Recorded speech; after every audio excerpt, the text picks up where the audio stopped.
Okay.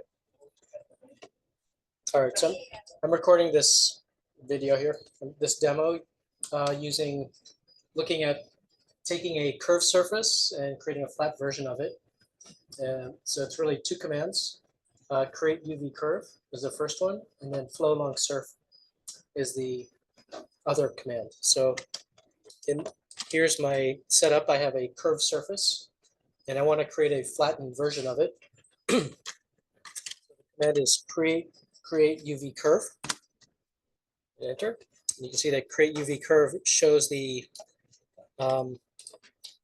rectangle that represents this surface. So whatever I can fit within this rectangle can be mapped back onto the surface proportionally. All right, so here's the rectangle, and it gets placed at the origin by default. So if you're looking for it, look at the origin. It might be underneath some other objects, depending on your file. Okay, so the next step is I need to make a surface from that rectangle.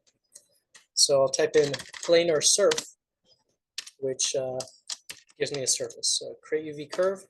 Next step is flowAlongSrf. All right, so now we're going to put some shapes on here, and it could be anything: lines, surfaces, objects, whatever.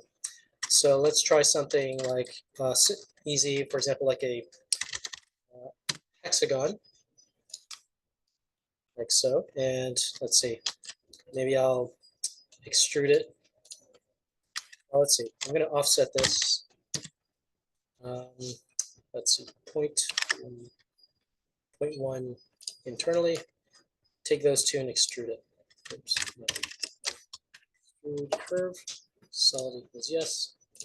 Okay, so here's my little shape, and then I'm going to copy this a bunch of times. So copy.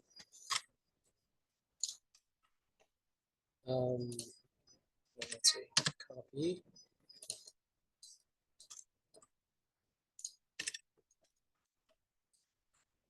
Copy.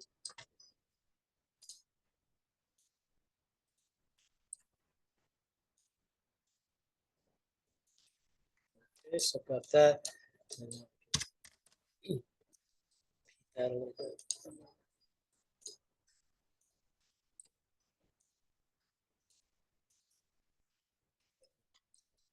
All right, so there it is. It's placed here.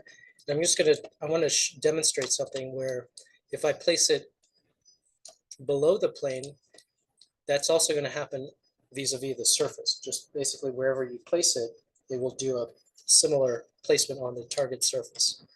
And just for a little variety, I'm going to do a little bit of stretching for these, just to show a little difference. And maybe this one I'm going to delete a couple also, just so we can see where things are happening. All right, so here's my setup. I like to group these objects first, so I'm going to select these and group them, Control G. All right, and now here's the magic part, which is flowAlongSrf. So I'll select my group, hit enter, and you'll click near the bottom corner here, and you have to click, and this may take a little trial and error. I'm going to click over here on the target surface, and hopefully it's oriented correctly. This sometimes has a little trouble deciding how to map it. So if it doesn't map how you expect, you might have to click a different corner to see that it maps in the way you expect it. So you can see here, let me just hide this for a second. Hide. Trying to see where.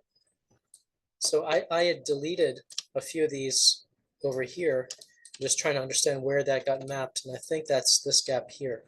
So if you can imagine this being morphed onto here, that in that orientation.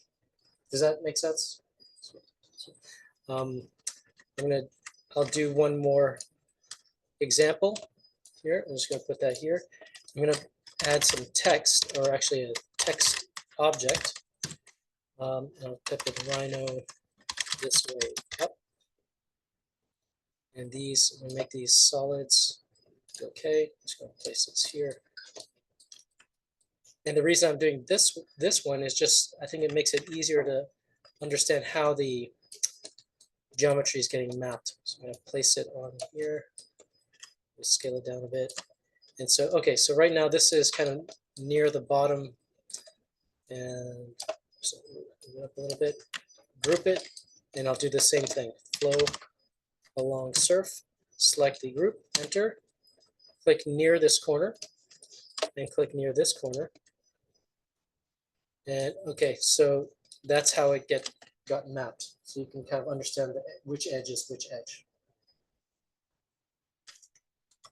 Okay.